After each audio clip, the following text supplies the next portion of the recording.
மகுடமுடி அவர்கள் மீண்டும் மீண்டும் அந்த சொல்றதுக்கு மகிழ்ச்சியா இருக்குது. முடி மீது சூட்டப்படுகின்ற மகுடம், மௌலின்னு அதுக்கு பேரு. வசித்தனே புனைந்தான் மௌலி, ராமாயணத்தில் கடைசி பாட்டில் கடைசி வரி வரும். அப்போ மௌலிங்கிறது அந்த கிரீடம்னு சொல்லுவோம். கொஞ்சம் அந்த அவங்க பெறப்படுறவங்களுக்கு கொஞ்சம் வழி விடுங்க. போயிட்டு வாங்க. நன்றியா. இல்லை அவங்க 4 மணிக்கு வந்திருப்பாங்க, 3 மணிக்கு வந்திருப்பாங்க. அந்த இடத்துல வந்து உட்கார்றவங்க உட்காரலாம். வாங்க வாங்க வாங்க வாங்க. இது எதுக்கு நாங்கள் தயார் பண்ணோம்னா, ஐயா கல்யாண வீடுகளில் பேசுகிற மாதிரி பேச்சு இருக்கக்கூடாது. கல்யாண வீடுகள்னால் என்ன தெரியுமா, அதில் பேசுகிறதுங்கிறது ஒரு தற்கொலை முயற்சி மாதிரி. யார் பேச்சையும் யாரும் கேட்க மாட்டாங்க, நாங்கள் பேசணும். நான் ஒரு தடவை திருச்சிக்கு ஒரு கல்யாண வீட்டுக்கு போயிருந்தேன். 3000 பேர் வந்திருந்தாங்க. நான் தான் பேச்சாளை. 3000 பேரும் பேசிக்கிட்டு இருந்தாங்க. நான் உட்கார்ந்துருந்தேன். இனிமே கல்யாண வீட்டுக்கு பேச போகக்கூடாதுன்னு நினைச்சேன் பாருங்க. அப்போ ஒரு கோஷ்டி வந்து நீங்க கல்யாண வீட்டில் பேசணும். யோ யாரும் கேட்க மாட்டாங்கய்யா அப்படின்னு. அவர் கேட்க மாட்டேன்ட்டாரு. உங்களை பத்தி உங்களுக்கு தெரியாது. அதே தான் நடந்தது. பொண்ணு மாப்பிள்ளை தாலி கட்டியாச்சு. இங்கேயாவது போடியம் இருக்கு. போடியத்துக்கு ஒரு அழகான அந்த புத்தக திருவிழாவுடைய அந்த கூண்டோடு அழகாக வச்சிருக்கிறீங்க. அதுக்கு ஒரு பாராட்ட சொல்லுவோம். இங்கே போடியம் இருக்கு. அங்கே ஹேண்ட்மேக்கை என் கையில் கொடுத்து என்னை பேச விட்டாங்க. பொண்ணு மாப்பிள்ளை தாலி கட்டியாச்சு. பெரியோர்களே தாய்மார்களே 2 வார்த்தை தான் அங்கே சொன்னேன். 2 வார்த்தை. 300 பேர் மேடைக்கு திடுதிடுன்னு ஓடி வந்து பொண்ணு மாப்பிள்ளைக்கு பரிசு கொடுக்குறோம்னு என்னையே தள்ளிக்கிட்டே போகிறாங்க. அப்படி ஓரமண்டல இங்கிட்டு நில்லு, இந்த பக்கம் விளக்கு, அந்த பக்கம் போ. நானும் விடலை. தமிழ் படித்தவன் பாருங்க. அங்கே 10 பாட்டு, இங்கே 8 தொகை, இங்கே குறுந்தொகை. ஏன்னா பெருந்தொகை வாங்கிட்டேன் பேசுறதுக்காக. இதுக்கு நடுவில் ஒரு பாட்டி வந்து என்னைய தொட்டு அந்த ரூம்குள்ளே போய் பேசியா ஒருத்தருமே இல்லை அப்படின்னு சொல்லிச்சு. எவ்வளோ நல்ல பாட்டி பார்த்தீங்களா. தனியாக பேசுகிற பையன் இங்கே பேசுனேன்ன, அங்கே பேசுனேன்ன. ஏன் அதுக்கு நான் எங்கள் வீட்டில் உட்காந்து ஜல்ல திறந்து பேச மாட்டேனா? கேட்கணுங்க. நான் வந்து நீங்கள் கூப்பிட்டீங்க அப்படி இருக்கக்கூடாது. பட்டிமன்றம் இப்போ நான் இன்னொன்று கூட ஒரு செய்வேன். நம்முடைய குமரன் போன்ற நண்பர்கள் உதவி செஞ்சால் செய்ய முடியும். எப்படின்னா, பேசிக்கிட்டு வர்றப்ப ஒரு கேள்வி கேட்டேன்னு வைங்களேன், அந்த கேள்விக்கு நீங்கள் பதில் சொன்னீங்கன்னா அப்படியே ஒரு புத்தகம் எடுத்து கொடுப்பேன். சின்ன புத்தகம் போதும், பெரிய புத்தகம் கூட இல்லை. இருந்தால் புத்தகங்கள் இருந்தால் கொண்டு வாங்க, சின்ன புத்தகங்களா. இது எதுக்குன்னா, நீங்கள் கேள்வி கேட்டு பதில் சொன்னால் உங்களுக்கு பதில் சொல்கிற ஒரு சந்தோஷம், மேடைக்கு வந்து ஒரு பரிசு வாங்குற ஒரு மகிழ்ச்சி. கிருபானந்த வாரியார் சாமி என்ன செய்வார் தெரியுங்களா, மேடையில் பேசிக்கிட்டே இருக்கப்ப கீழே இருக்கப்ப பிள்ளைகளை கூப்பிட்டு, ஏய் சொல்லு, தமிழ்நாட்டில் கடலில் கலக்காத நதி எது அப்படின்னு ஒரு கேள்வி கேட்பார். கடலில் கலக்காத நதி எது உங்களுக்கு தெரியுமா? யாரோ சொன்னாங்களே, வைகை. 6 பேர் சொல்லிவிட்டீங்க. சரி பரவாயில்ல, பரிசு தருவோம், புத்தகம் பரட்டும். வைகை. அது ஏன் கிடக்காதுன்னா, ராமநாதபுரம் கம்மாயில் போய் கிளந்து நின்றோம், அவ்வளோதான். அப்புறம் ஒரு வாய்க்காலாக தான் போகும். இதை நான் வகுப்பில் கேட்டேன். தமிழ்நாட்டில் கடலில் கலக்காத நதி எது? ஒரு பையன் வைகை அப்படின்னு. ஏன் அப்படின்னு நான் கேட்டேன். தண்ணி இருந்தால் தானே கலக்கும் அப்படின்னா. அவனை நான் என்ன சொல்றது? அதுக்கு வேகவதின்னு ஒரு பேருண்டுங்க. வேகவதி. நல்லா பாருங்களேன். அது சிவபெருமான் அந்த குண்டோதரன் பசி சாப்பிட்டுட்டு விற்கின போது தண்ணி வேணும்னானா கை வை அப்படின்னாரா. அது வை கை அப்படின்னு மாறிச்சான். கை வை வைகை, அவ்வளோதான். அதில் 2 விஷயம் இருக்குங்க. அந்த நதியோட சிறப்பு என்ன தெரியுங்களா? வையின்னா வைகுண்டம், கையின்னா கைலாசம். அங்கிட்டு சிவபெருமான், இங்கிட்டு திருமால். வைகை 2 மதங்களுடைய இணைப்பு. அதனால தான் மீனாட்சி கல்யாணத்தை ஒட்டி அழகர் வந்து ஆற்றுல இறங்குவார். இவர் வந்து வைணவ கடவுள், அது சைவ பெருமாட்டி. எவ்வளவு அருமையான செய்திகள்லாம் இருக்கு. ஒரு தடவை வாரியார் சாமி ஒரு பையனை கூப்பிடுறாரு. மேடைக்கு வர்றான். உன் பேர் என்ன சொல்றான். எத்தனாவது படிக்கிற? 8வது.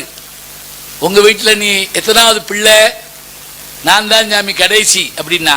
அதை நீ முடிவு பண்ணக்கூடாது, உங்க அப்பா முடிவு பண்ணணும். போயிட்டு வா, இந்த புஸ்தகம் ஒரு தாத்தாவும் பேரனும் உரையாடுற மாதிரி இதில் ரொம்ப பேருக்கு புரியல போட்டிருக்கேன். நானாக பேசிக்கிட்டு இருக்கேன். நான் சொன்ன ஜோக்கு புரியுதா? புரிஞ்ச மாதிரி தெரில. புரியலன்னா சொல்லிருங்க, தமிழில் பேசுகிறேன். இப்போ நான் தமிழில் தான் பேசுகிறேன். ஆனால் எனக்கு அந்த சந்தேகத்தை உண்டாக்கிட்டே இருக்கீங்க. ஒருவேளை என் மதுரை தமிழ் உங்களுக்கு புரியலையா?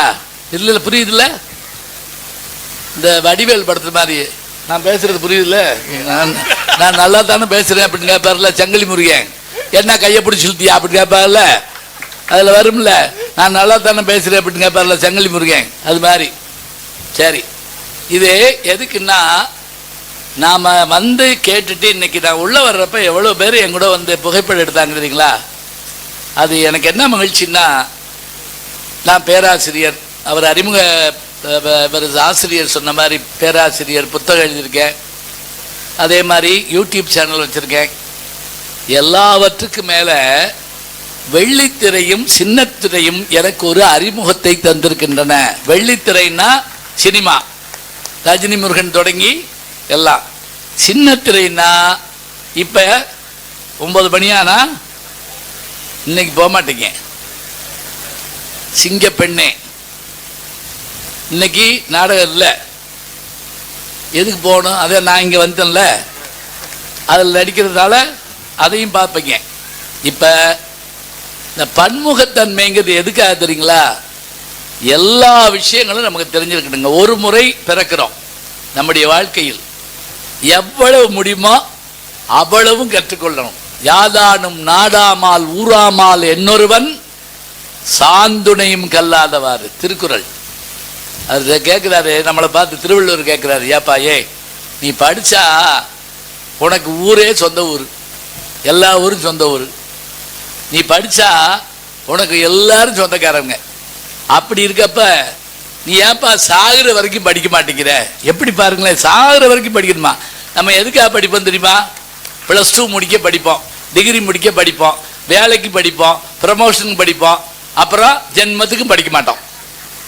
நல்ல வேளை நம்முடைய முதல்வர் அவர்கள் புத்தக திருவிழாக்களை ஊர்தோறும் நடத்த வேண்டும் சொன்னதுனால நம்ம வந்து விடாமல் படிக்க ஆரம்பிக்கிறோம். இப்போ மனுஷபுத்திரன் அவர்கள் எப்படியான கதைகளை சொல்லிட்டு முடிக்கிற போது ஒரு கவிதையில் முடிச்சாரு பாருங்க, என் கவிதைக்கு வண்ணம் பூசுங்கள் அப்படின்னாரு.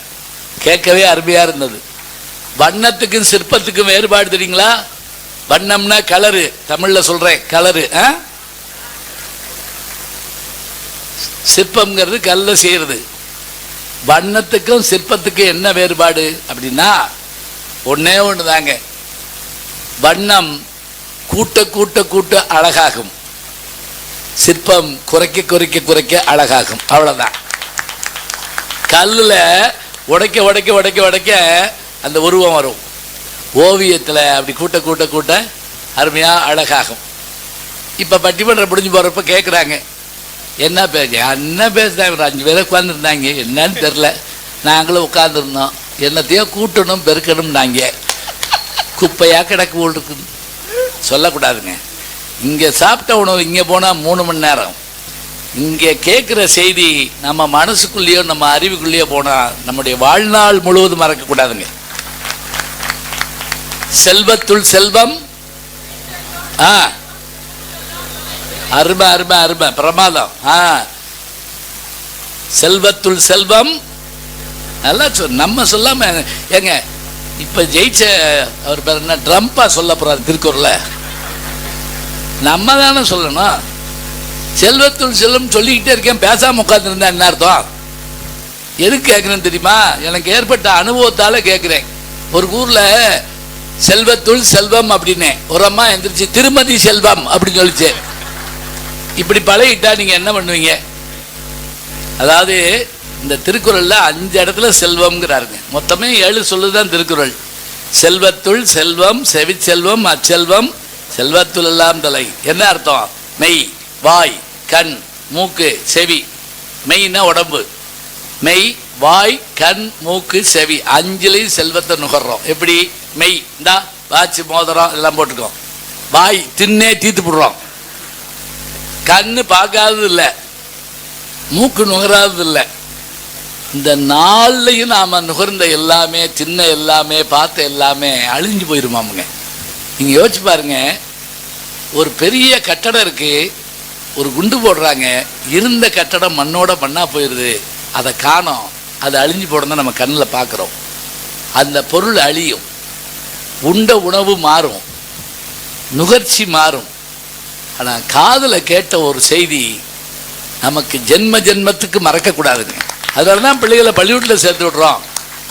ஒருமைக்கென் தான் கற்ற கல்வி ஒருவருக்கு எளிமையும். அப்படி இன்னைக்கு எதுக்கு தெரியுமா இவ்வளவு தயார் பண்றேன்? இன்னைக்கு தலைப்பு கடுமையான தலைப்பு, பயந்து ஓடி போயிறாங்க, சொல்லாம கூட்டு வந்துட்டாங்க அப்படின்னு சொல்லி. இந்த கல்யாண வீடுகளில் சில பேரை பேச கூப்பிட்டா நல்ல வார்த்தையே பேசுறது இல்லை.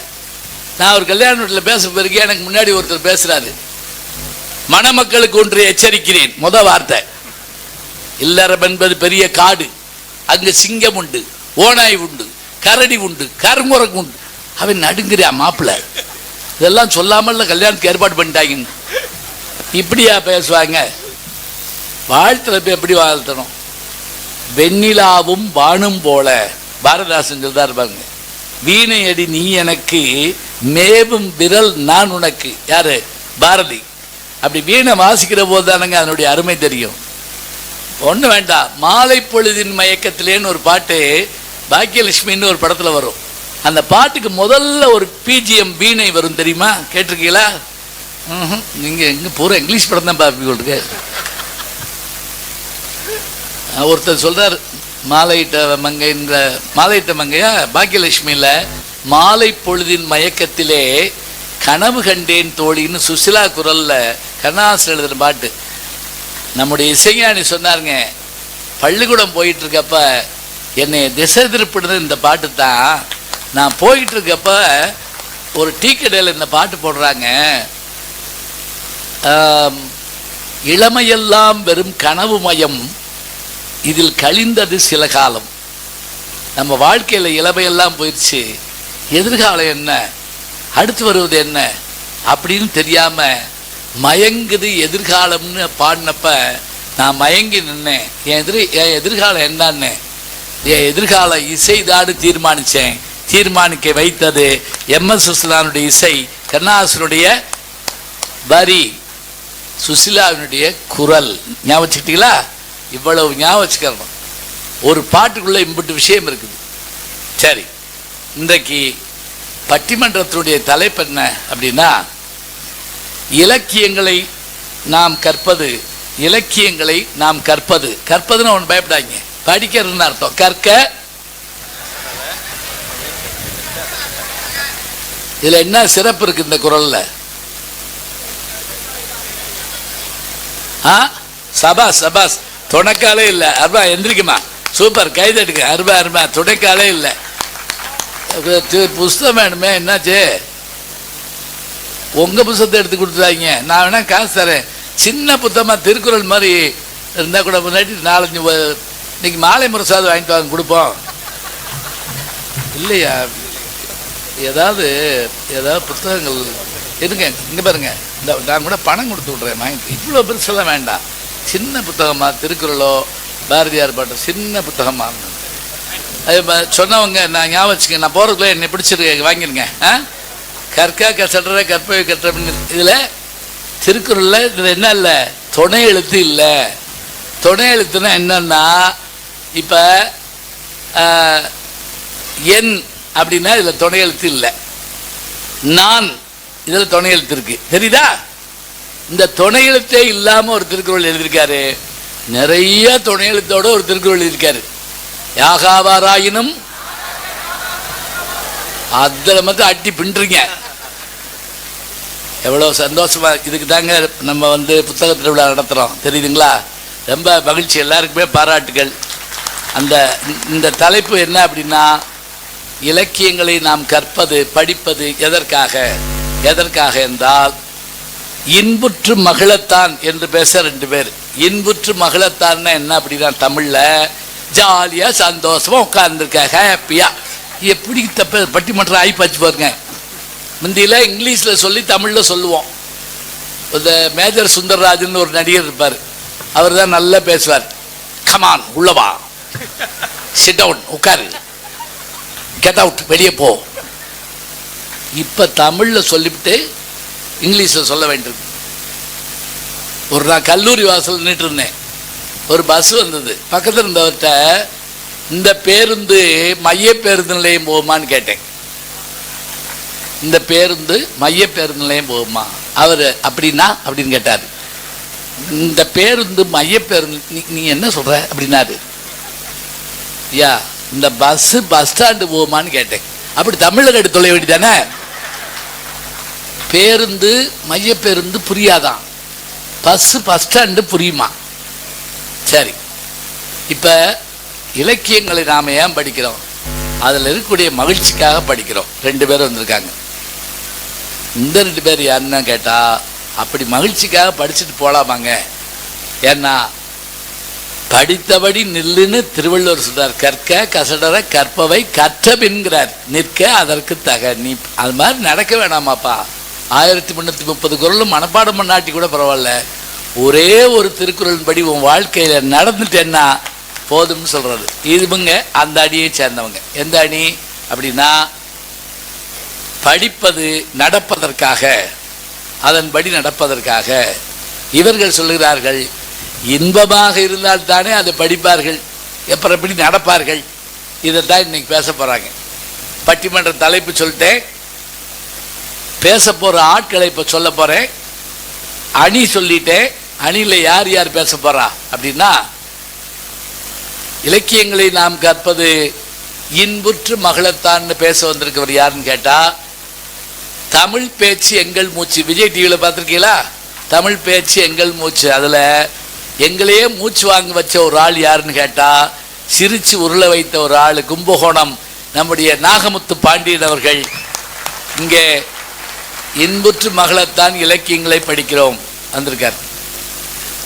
அவரோடு பேசுவதற்காக பழம்பெரும் நடிகை அப்படிங்கிற மாதிரி ஒன்றும் இல்லை, பல்லாண்டு காலமாக நம்முடைய இலக்கிய உலகில் பேசி வருகிற நான் பார்க்குறப்ப அவங்க +2 யூஜி வந்துட்டீங்க. சரி, நான் அவங்கள கல்லூரியில் படிக்கிற காலத்தில் பேசுறதுக்கு என்கிட்ட கூட்டு பேச வைக்கணுங்கிறார் என் நண்பர் சிவகுருநாதன், திருச்சி நகைச்சுவை மன்றத்தினுடைய செயலாளர். அப்போ அவங்க +2 இது டிகிரி படிக்கிறப்ப பார்த்துருக்கேன். அப்போ இருந்து இன்னைக்கும் என் கூட பேச வர்றாங்க. தன்னை வளர்த்து கொண்டு BA MA MPhil PhD doctorate பட்டங்களை பெற்று திருச்சி உரும்பு தனலட்சுமி கல்லூரியினுடைய தமிழ்துறை பேராசிரியராக விளங்கி வருகிறார். அது மட்டும் இல்லை, அவருடைய PhD டாக்டரேட் தலைப்பு என்ன தெரியுங்களா? வழக்கமாக இப்போ நான்லாம் திருவள்ளுவரை பற்றி பேசினா திருவள்ளுவர் எனக்கு பொன்னாட போத்த மாட்டார். இவர் பாரதியாரை பற்றி பேசினா பாரதியார் இவருக்கு பொன்னாட போத்த மாட்டார். ஆனால் அவங்களுக்கு ஒரு வாய்ப்பு, யாரை பற்றி PhD பண்ணாங்களோ அவர் இவங்களுக்கு பொன்னாட போத்தினார். யார் தெரியுங்களா? கவி பேரரசு வைரமுத்து அவர்கள். அவருடைய கவிதைகள்லாம் ஆராய்ச்சி பண்ணாங்க. ஒரு நாள் மதுரைக்கு பேச வந்திருந்தாங்க. நீங்கள் கவி பேரரசு இருந்து எங்கள் வீட்டுக்கு வந்திருந்தார். அவர் வருவார், கமலஹாசன் சார் வருவார். இதெல்லாம் நீங்கள் நம்பினா நம்புங்க, நான் பாடி போங்க, வேறு வழி கிடையாது. நீ என்ன வேணாலும் சொல்லு அப்படின்னு சொல்லக்கூடாது. வாங்க போட்டோ காட்டுவேன், கையில் வச்சுருக்கேன். இப்போ இவங்க வந்த உடனே அவர்கிட்ட பேசிட்டு இருந்தப்ப இவங்க நல்லா பாடுவாங்கன்னு சொன்னேன். உடனே மதுரையில் ஒரு நிகழ்ச்சி, அவருக்கு தலைமையாக இருக்கிற நிகழ்ச்சியில் அவங்கள பாட சொல்லி கேட்டு தன்னுடைய கையிலேயே அவங்களுக்கு பொன்னாட போத்துனாங்க. அது மட்டும் பெரிய சிறப்பு இல்லை. இவங்களை பார்த்த உடனே கவிப்பேரரசு வைரமுத்து ஒரு வார்த்தை சொன்னாருங்க. என்ன அப்படின்னு சொல்றா, ஏமாறியே நிறமா இருக்காங்க அப்படின்னு சொன்னார். அவர் மாதிரியே நிறமா இருக்காங்களாம். என்ன நிறம்னு நான் சொல்லலை. அது நான் என்ன பண்றேன், லைட்டு பயங்கரமா போட்டுக்காங்க பாருங்க, ஏமாறியே நிறமா இருக்காங்க. அப்படியான பேச்சாளர். இந்த 2 வந்துருச்சு, புத்தகங்கள் வந்துருச்சு என் சிங்கம் வந்துருச்சு உள்ள. ஒரு 2 நிமிஷம் இப்போ இந்த சொன்ன விடை சொன்னவங்க மாத்திரம் இந்த பரிசு வாங்கிட்டு போயிருங்களேன். ரொம்ப நன்றி. இதுதான் செலவானாலும் கொடுத்துடலாம், ஒன்று கவலைப்படாங்க. வாங்க. முதல்ல சொன்னவர் யாரு? முதல்ல யாரும் சொன்னாங்களே பதில் அவர் யாரு? நீங்க வாங்க வாங்க வாங்க, அப்படி ஓடியாங்க, கிட்டுக்கிட்டுன்னு ஓடியாங்க. வாங்கிட்டு கிட்டுக்குன்னு ஓடி அம்மா நீங்களும் வந்திருக்கம்மா வாங்க. வாழ்த்துக்கள் பிரமாதம். எங்க கேமராவே காணோம். என்னையா நீங்கள் இப்படி கஷ்டப்பட்டு மேக்கப் போட்டு வந்து பிரயோஜனம் இல்லாமல் போச்சு. அடி பின்னுங்க.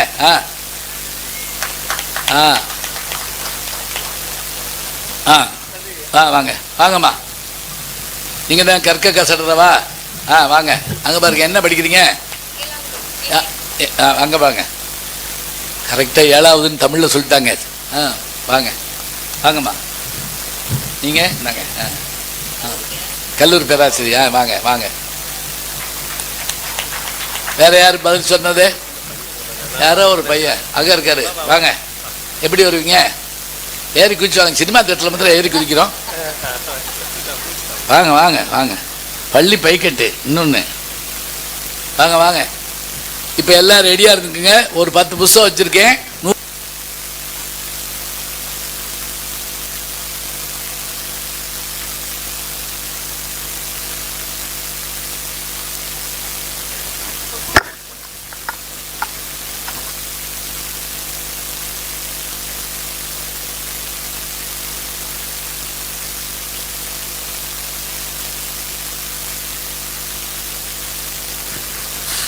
பரவாயில்ல, சரியா இருக்கு.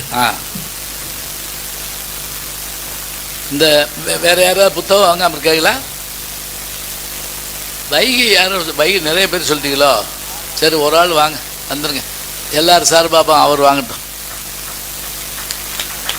இது என்ன 2-3 ஒரு கிளை நதியா அதெல்லாம்?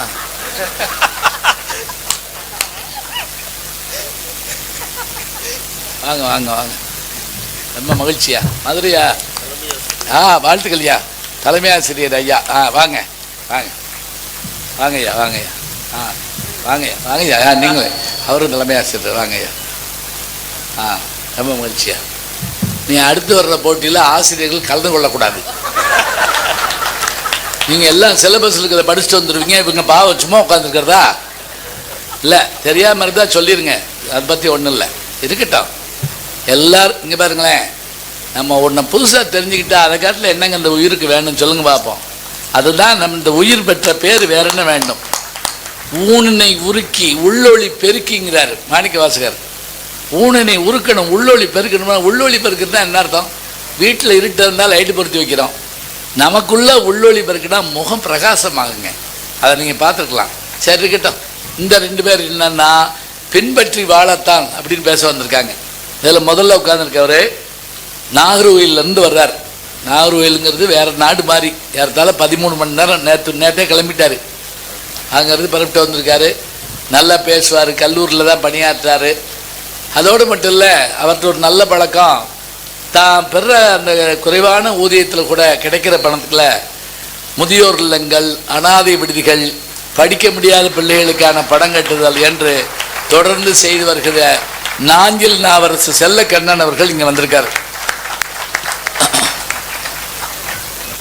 இந்த பக்கம் ஒரு பெண்மணின்னா இந்த பக்கம் ஒரு பெண்மணி வந்திருக்காங்க. அவங்களும் பேராசிரியை, இவங்களும் பேராசிரியை.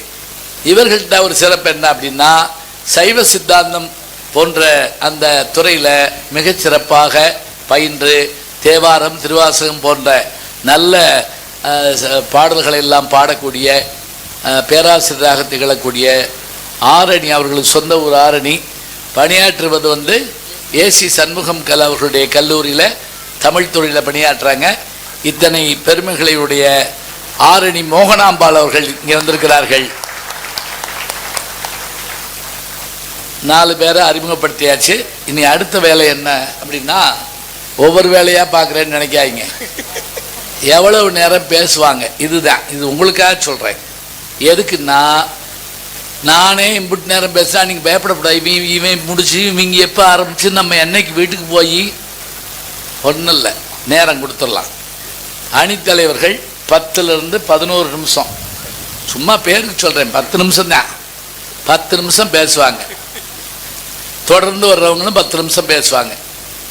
பேச வேண்டியது அவர்கள் கடமை. நேரத்தை பார்த்து மணி அடிக்க வேண்டியது என்னுடைய கடமை. உங்கள் கடமை என்ன? கைதட்டலாம், சிரிப்பு வந்தால் சிரிக்கலாம், வீட்டுக்கு போகணும்னு நினைச்சாலும் தப்பு இல்லை, ரெண்டு பேரா போகணும். சரியா? இந்தா இப்போ ஒருத்தர் கிளம்பிட்டாரு, அவரை ஃபாலோ பண்ணலாம். சில பேர் குபீர்னு எந்திரிச்சு என்னை பயமுறுத்தக்கூடாது. சில ஊர்களில் 50 பேரா கிளம்புறது. போகிறப்போ சும்மா வரலாங்கிட்டு போகாத, பட்டிமன்றம் போட்டுக்காங்க. இப்போ நீங்கள் அப்படியே அவசரமாக போகணும்னாலும் ஒன்றும் தப்பு இல்லைங்க. அதுக்கு ஒரு வழி சொல்லி தர்றேன். ஒன்றும் இல்லை, உங்கள் வெறும் செல் எடுத்து அப்படியா அப்படின்ட்டு அப்படியே கிளம்பலாம். அதுக்குள்ளே 4 பேர் என்னையுமானே அப்படி கேட்பாங்க, அப்படி கிளம்பலாம். முந்தா நாள் பெரம்பலூரில் ஒரு பையன் ஒரு புத்தகம் கொண்டு வந்து எனக்கு கொடுத்தாருங்க. நான் ரொம்ப ஆர்வமாக என்ன புத்தகம்னு கேட்டேன். இது என்ன புத்தகமா? அட்டையை பாருங்க, என் படம் இருந்துச்சுங்க. அதில் என் படம் போட்டு புத்தகம் கொடுக்கு, என்ன இருக்குன்னு, இதில் என்ன எழுதிருக்கேன்னு கேட்டேன். உங்கள் பேச்சை கேட்டு கடைசி பஸ்ஸை விட்டுட்டு விடிய பஸ் ஸ்டாண்டில் உட்காந்துருந்தல்ல, அதைத்தான் எழுதியிருக்கேன். எவ்வளோ பாருங்களேன். இது மாதிரி பல்வேறு அனுபவங்களாக அந்த பையன் எழுதியிருக்காருங்க. தங்கர் பச்சனுடைய பேச்சு. நான் அந்த புத்தகம் முழுக்க படிச்சுட்டேன். ஒருவேளை நமக்கு விரைவாக போக வேண்டியிருந்தாலும் போகலாம். நானே நாளைக்கு காலையில் முதல் ஃப்ளைட்டில் போய் நான் டெல்லி போக வேண்டியிருக்கு. நீங்கள் வீட்டு கவுண்டர் பண்ணி வேறு நினைச்சக்கூடாது. நாளைக்கு காலையில் நான் நேமா டெல்லியில் இருப்பேன் பெறல. அது மாதிரி உண்மையாக சொல்கிறேன். அதனால் இப்போ பேச்சாளர்கள் தலைப்பு நேரமெல்லாம் சொல்லியாச்சு. பட்டிமன்றம் தொடங்குது. இப்போத்தான் தொடங்குதா கேட்கப்படாது, இப்போத்தான் தொடங்குது. இப்போ இன்புற்று மகிழத்தான் பேசுவதற்காக இவர்கள் இன்புற்று மகிழ்தல் தான். எங்க யாரையாவது சிரிக்க வைக்கிறதுனா சும்மா போய் கேலி கிண்டல் பண்ணுறதுக்கு பேர் சிரிப்பு இல்லைங்க. அல்லது மற்றவங்களை நோகடிக்கிறதுக்கு பேர் சிரிப்பு இல்லை. நகையுள்ளும் இன்னா திருவள்ளுவர் சொல்கிறாரு. நீ நகைச்சுவை சொல்கிற போது கூட ஒருத்தர் குத்தி காட்டுற மாதிரி சொல்லாத. 10 பேர் நிற்கிற இடத்துல 9 பேர் சிரித்து ஒரு ஆள் கவலைப்பட்டான்னா அது ஜோக்கே கிடையாதுங்க. அமங்கலம் இல்லாமல் ஆபாசம் இல்லாமல் பிறர் மனம் நோகாமல் யார் நகைச்சுவை சொல்லுகிறார்களோ அவர்களே சிறந்த நகைச்சுவையாளர்கள். வேற ஒன்றும் வேண்டாம். இன்னைக்கு நகைச்சுவை எங்கே இருக்குன்னு கேட்குறேங்க. எங்கே இல்லை. செல்லு பார்க்காத ஆள் இருக்கா சொல்லுங்க பார்ப்போம். முந்தா நாள் ஒருத்தர் என்கிட்ட சொல்கிறாரு, நேற்று நான் செல்லை பார்த்துக்கிட்டே எங்கள் வீட்டுக்கு பதிலாக ஏற்ற வீட்டுக்குள்ளே போயிட்டேன். ஐயோ அப்புறம்னு கேட்டேன். அந்த அம்மாவும் செல்லை பார்த்துக்கிட்டே ஹார்லிக்ஸ் போட்டு கொடுத்துருச்சு, சாப்பிட்டு வந்துட்டேன். இப்போ பல பேர் வீடு வீடாக கிளம்புறாங்க. எப்படி இன்னைக்கு நடக்குதா இல்லையா? நீங்கள் ஆளை பிடிச்சி பேச முடியுதா? பிள்ளைகள்கிட்ட பேச முடியுதா? எல்லாரும் செல்லை பார்த்துக்கிட்டு இருக்காங்க. சரி, அதுக்கு மேலே என்ன கஷ்டம் வந்தால் சிரிக்க சொல்கிறார் திருவள்ளுவர். நான் கஷ்டப்படுற போதும் சிரிச்சிருக்கேன். எப்படின்னு கேட்குறீங்களா? போன ஆண்டுக்கு முதல் ஆண்டு சென்னையில் பெருமழை பெஞ்சு ஒரு கல்யாணத்துக்கு போய் மாட்டிக்கிட்டேன். நான் மதுரைக்காரன். சென்னையில் போய் பயங்கர வெள்ளத்தில் மாட்டி என் பொண்ணு வீடு மேடவாக்கத்தில் இருக்கு. பேரு தான் மேடவாக்கம், அது பள்ளவாக்கம். கார் மிதக்குது. என் டிரைவர் விஷ்ணு அப்படியே படகு ஓட்டிக்கிட்டு இருக்காரு. கார் ஓட்டி படகோட்டி ஆடியாது. கதவு வரைக்கும் தண்ணிங்க. இது எப்படா வெளியே போகுதுன்னு யோசிச்சுட்டு இருக்கேன். அப்போது ஒருத்தர் குறிஞ்செய்தி அனுப்புகிறேன், மெசேஜ். என்ன தெரியுமா? ஒருத்தர் வீட்டுக்குள்ளே தண்ணி பூந்துருது. கழுத்தளவு தண்ணியில் நின்றுக்கிட்டு சொல்கிறான், இந்த பிளாட்டு வாங்கினப்ப 10 அடியில் தண்ணின்னு சொல்லி வித்தாங்க. மேலையா கீழையான்னு சொல்லாம போயிட்டாங்க. நானும் வாங்கிட்டேன். நினச்சி பாருங்க. இப்போ நான் பார்த்தது அந்த நேரத்தில் கூட எனக்கு சிரிப்பு வருதுன்னா என்ன சந்தோஷமா இருக்கு. இதில் யாரையும் நம்ம கிண்டல் பண்ணமா இல்லை, நமக்கே தெரியும். அப்போ இன்புற்று மகிழ்தான் இலக்கியங்களை படிக்கிறோம் என்று பேச நம்முடைய நாகமுத்து பாண்டியன் அவர்களை அழைத்து என் முதல் சுற்று பேச்சை நிறைவு செய்கிறேன். நன்றி, வணக்கம். பின்னாடி பேசுவேன், அதை தள்ளி விட்டுருங்க, வேண்டாம், உள்ளதுக்கு வச்சிருங்க. அப்படி வைங்க, அவ்வளோதான் அவ்வளோதான்.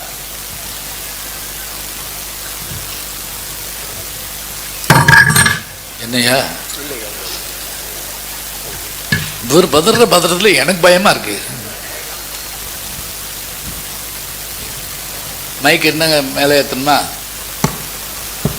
சரியா இருக்கா? சரியா இருக்குங்க.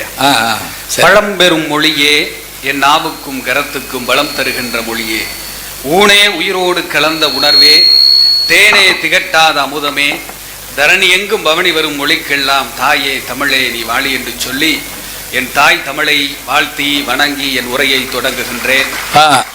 ஐயா இதையா பண்ணிட்டீங்க? ஹலோ.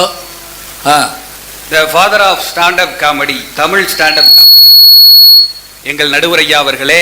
இன்னொரு சொல்லுங்க, அப்பதான் கேட்கும். The father of Tamil stand up comedy. ஐயோ இதை சொல்ல விட மாட்டேங்கிறார் அவரு. இன்னொரு தடவை சொல்லட்டுமாங்கய்யா? நல்லா இருக்கு. இது என்ன இம்போசிஷனா? ஒரு பையன் என்ன பண்ணிவிட்டான், வாத்தியார் முட்டாள் அப்படின்னு எழுதிட்டான். அந்த வாத்தியார் கோவம் வந்துருச்சு. யாரை பார்த்து என்ன சொன்ன? இம்போசிஷன் 30 தடவை எழுதுறா அப்படின்னு இருக்காரு. அவன் சந்தோஷமா முட்டாள் முட்டாள் முட்டாள்னு எழுதிருக்கான். The father of Tamil stand up comedy எங்கள் நடுவர் ஐயா அவர்களே. போதும் கேட்டுச்சு. என்ன நீ எதிரணி பேச்சாள பெருமக்களே, புத்துணர்ச்சி மிக்க கள்ளக்குறிச்சி வாழ் ரசிக பெருமக்களே, அப்படி அனைவருக்கும் என்னுடைய வணக்கத்தை தெரிவித்துக் கொண்டு உரையை தொடங்குகின்றேன். நடுவர் ஐயா அவர்களே, தலைப்பில் இலக்கியங்களை நாம் கற்பதுன்னு கொடுத்திருக்காங்க. ஆமா, நான் கற்பது கிடையாது. எல்லாரும் இலக்கியம் கற்கணும்னா இன்புற்று மகிழ்ந்தால் மட்டும்தான் சாத்தியம். சந்தோஷப்பட்டா தான் படிப்போம். உதாரணத்துக்கு இந்த புத்தக திருவிழாவையே நான் சொல்றேங்கய்யா. புத்தக திருவிழால எதுக்கு டெல்லி அப்பளம் விற்கிறாங்க? எதுக்கு பாத்தீங்க? என் கூட தானே வந்தீங்க. அதோ தெரியுது பாருங்கய்யா, புகையா வருது பாருங்க. புகை வருதா? அது மட்டும் இல்லாம நீங்க புத்தக ஸ்டால் பாத்துக்கிட்டு இருந்தப்ப நான் போய் ஒரு டெல்லி அப்பளம் சாப்பிட்டு வந்தேன். ஐயா சவுண்ட் கம்மியா இருக்கியா பாருங்க. அது கூட்டினா வீண் சத்தம் போடுது. புத்தக திருவிழால எதுக்கு டெல்லி அப்பளம், காலிஃபிளவர் பக்கடா, பானிபூரி எல்லாம் விற்கிறாங்க? ஏன் வண்ண வண்ண மின் விளக்குகள் எல்லாம் போட்டிருக்காங்க? ஏன் திருவிழான்னு சொல்றாங்க? ஏன் ஒரு சிறப்பு விருந்தினரை அழைச்சு பேச வைக்கிறாங்க? இந்த புத்தக திருவிழா என்பது மக்கள் இன்புற்று மகிழ்வதற்கான இடம்னு அவங்களுக்கு தெரியப்படுத்தி அவங்களை இங்க வர வச்சுட்டா போதும், புத்தகங்கள் தானாக வித்து தீர்த்துரும். சபாஸ். குழந்தைகளுக்கு வேடிக்கை காட்ட வந்தவங்க கூட குழந்தைகளுக்கான புத்தகத்தை வாங்கிட்டு போறாங்க. சாப்பிட வந்தவங்க கூட 200 ரூபாய்க்கு சாப்பிட்டு 250 ரூபாய்க்கு புத்தகம் வாங்கிட்டு போறாங்க. யார் அது? கேட்கவே அப்படி மெய்சில் இருக்குது. அது போலதாங்க ஐயா, இன்னைக்கு இலக்கியங்களை இளைஞர்கள் கஷ்டம்னு நினைக்கிறாங்க. அவங்களுக்கு இலக்கியத்தில் இருக்கிற ரசனையான சுவையான இன்புற்று மகிழ்வதற்கான விஷயங்களை நம்ம எடுத்து சொல்லிட்டோம்னா நாம எல்லாரும் இன்னைக்கு இலக்கியத்தை படிச்ச மாதிரி. அப்ப அது இன்புற்று மகிழ்ந்தாதானங்க சாத்தியா? ஆமா ஆமா. நான் எதிரணியை பார்த்து சில கேள்விகள் கேட்கிறேன். எத்தனை அப்பளம் தின்னாங்கன்னா?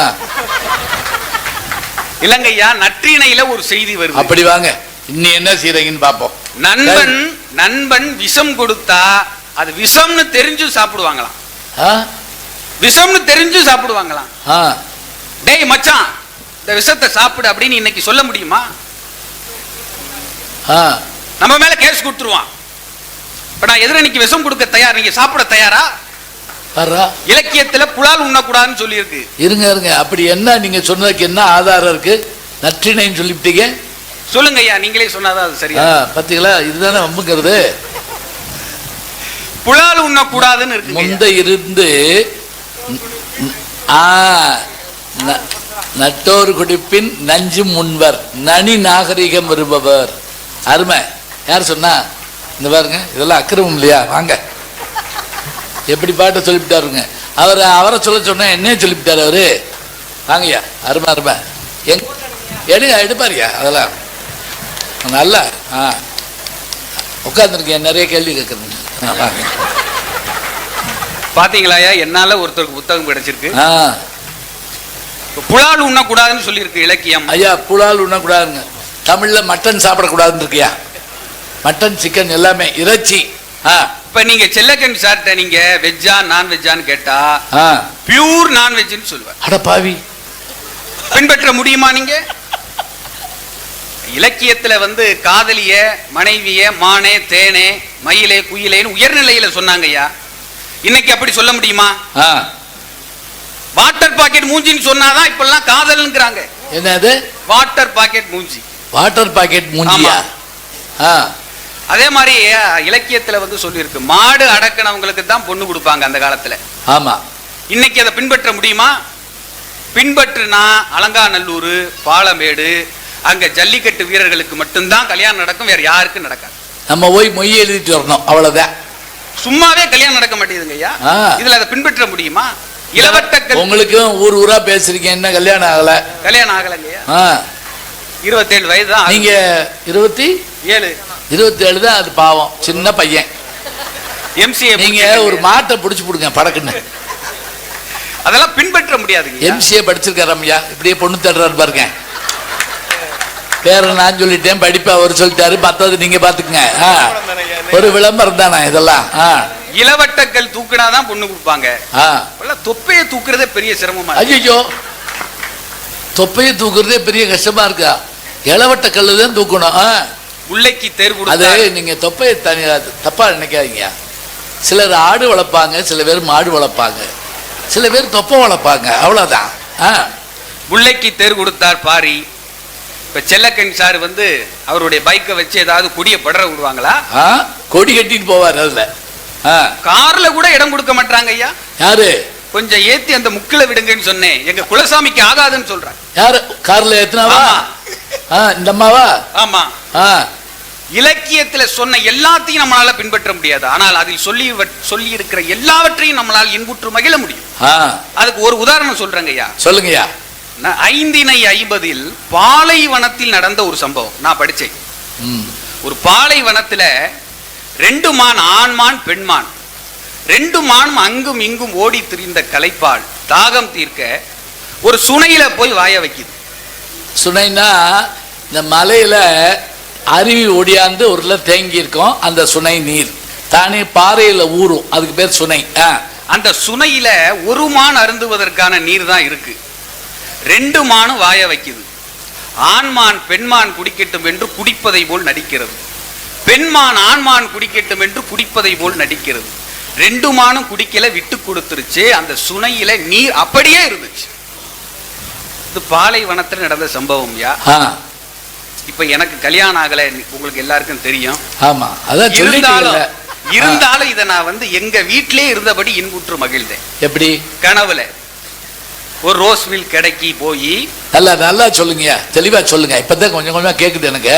ஒரு ரோஸ் மில்க் கடைக்கு போய் நானும் என்னுடைய வருங்கால காதலி மனைவின்னு வச்சுக்கோங்க, சரி, அவங்களோட ரோஸ் மில்க் கடைக்கு போய் ஒரு ரோஸ் மில்க் வாங்கி அதுல 2 உறிஞ்சு குழாய் போட்டு சாறு போட்டு நீ குடிடி, நீ குடிடா அப்படின்னு கண்ணோடு கண் பேசிக்கிட்டு காதல் செய்யலாம்னு நீ குடிடின்னு ஒரு வார்த்தை சொன்ன. அந்த பெண்மான் ஆண்மான் ஞாபகத்தை சொல்லிருக்காரு.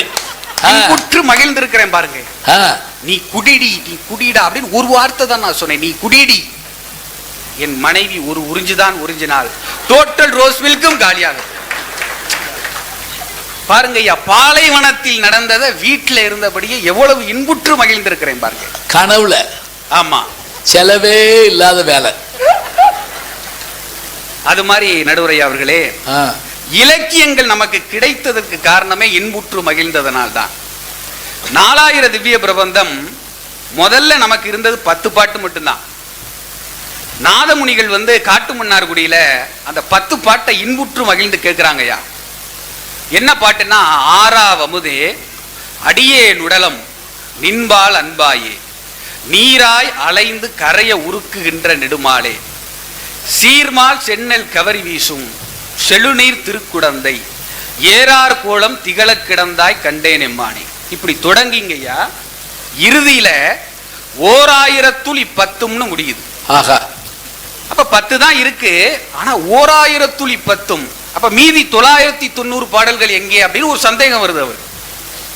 இதுக்கு காரணம் வந்து முழுமையாக இன்புற்று மகிழ்ந்து கேட்டதுனாலதான். அதுல தொடங்கினது தான் நமக்கு இன்னைக்கு 4000 திவ்ய பிரபந்தம் பாடல்கள் நமக்கு கிடைச்சிருக்கு. இது யாராவது எங்கேயாவது படிச்ச மாதிரி ஞாபகம் இருக்கா?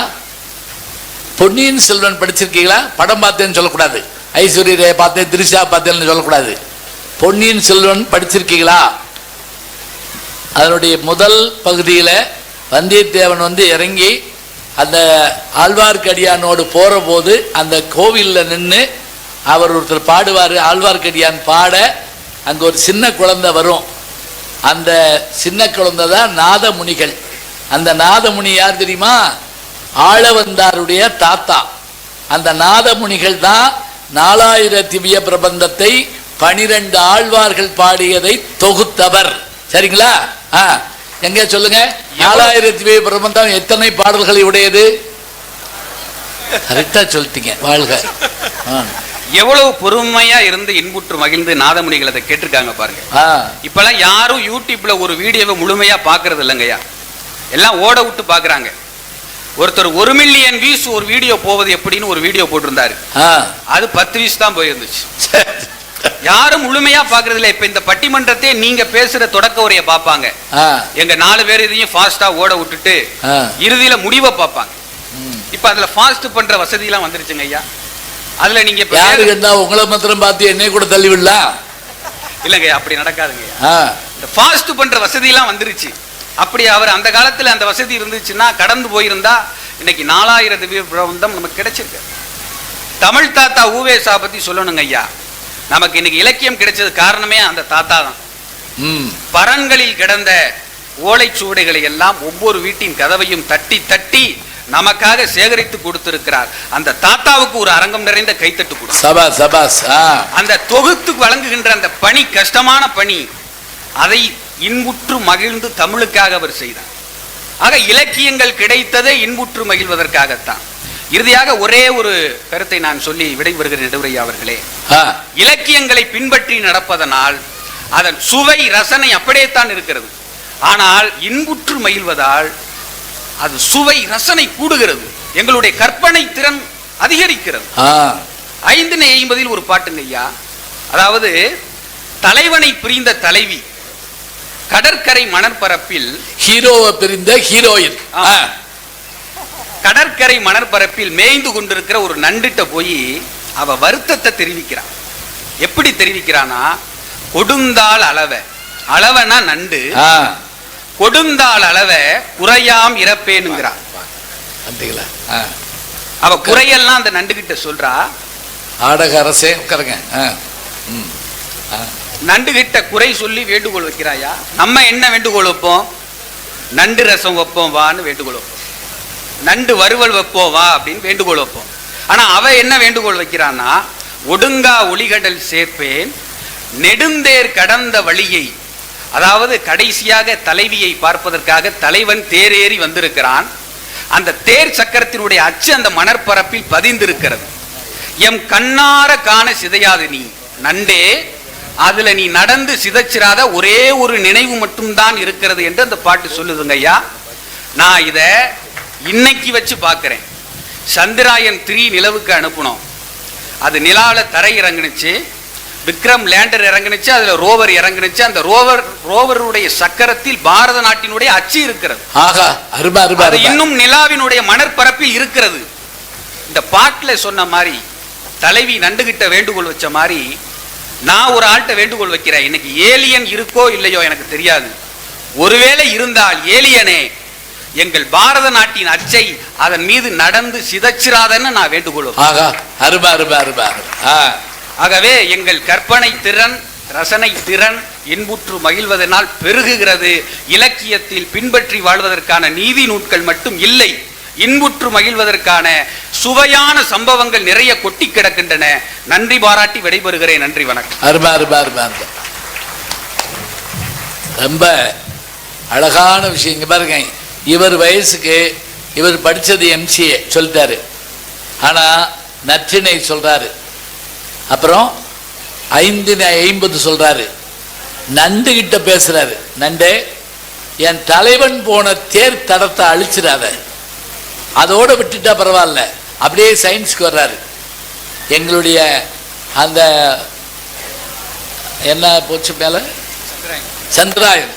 சந்திராயன் வந்து அங்க நம்முடைய அசோக சக்கரத்தினுடைய தடத்தை பதிச்சுட்டு வந்திருக்கு.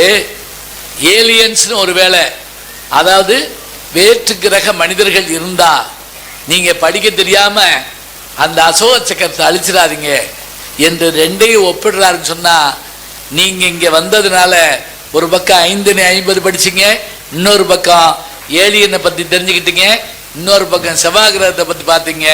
நடுவில் நான் நாதமுனிகள் ஆள வந்தார் எல்லாம் சொன்னேன். இத்தனையும் நாம் தெரிஞ்சுக்கிட்டது எதுக்கு? மன மகிழ்ச்சிக்காக, இன்புற்று இருக்கத்தான் நாம் இத்தனை விஷயங்களை படிக்கிறோம் பார்க்குறோம்னு சொல்லி ரொம்ப அருமையான விஷயங்கள் எல்லாம் அழகாக எடுத்து சொல்லியிருக்காரு. ஏன்னா புத்தக திருவிழாவில் பட்டிமன்றம் போடுறப்ப இப்படி போடணுங்க. திருப்பி திருப்பி நாங்கள் கணவனா மனைவியாக பேசக்கூடாது, அதை பேசுறதுக்கு நாங்கள் வரக்கூடாது. சில பேர் என்ன சொன்னாலும் அதுக்குள்ளே தான் நிற்பாங்க. அது இல்லை. இந்த பாருங்க எத்தனை செய்தி சொன்னார். சரி, பின்பற்றவே முடியாது. புலால் சாப்பிடாம இருப்பீங்களா கேட்டிருக்காரு. என்ன செய்யறது? நைட்டு என்ன வாங்கி வச்சிருக்காருன்னு யோசிச்சுக்கிட்டு இருக்காரு அவர். இருக்கட்டும். இப்ப இவர் கேட்ட கேள்விக்கெல்லாம் பதில் சொன்ன நாஞ்சில் நாவரசு செல்லக்கண்ணன் வருகிறார். எப்படி இலக்கியங்களை நாம் கற்பது இன்புற்று மகிழ மட்டுமல்ல, பின்பற்றி நடக்கவும் தான். வாங்கய்யா வாங்க. ரெண்டு பேரும் 1.5 முழம் வளர்ந்துக்கிட்டு இருக்காரு. நன்றி நன்றி.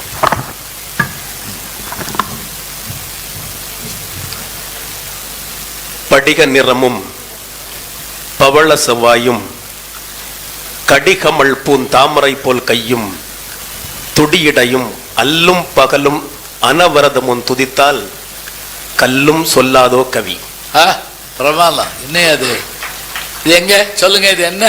இப்ப சொன்னார்ல, இது எந்த நூல்ல வருது சொல்ல முடியுமா? நீங்க என்ன சொல்லுவீங்க? நீங்க நின்று பேசி வச்சுக்கிட்டு வந்து சொல்லுங்க. அவர் சொல்ற மாதிரி சொல்லட்டும், நீங்க கேட்குற மாதிரி கேளுங்க.